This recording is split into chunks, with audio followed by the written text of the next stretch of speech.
बता रहा है देना है कि नहीं देना है।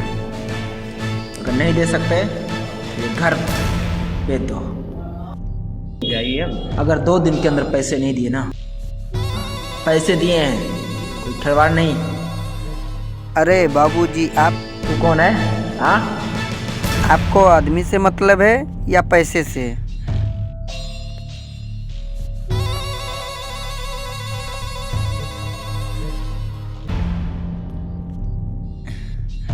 ये लो चेक, जितना होगा उतना भर लेना और यहाँ से निकल जाओ।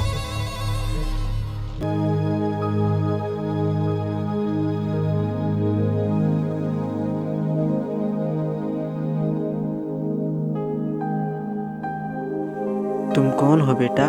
तूने हमारा क्यों मदद किया? क्या आप इस कार्ड को जानते हैं?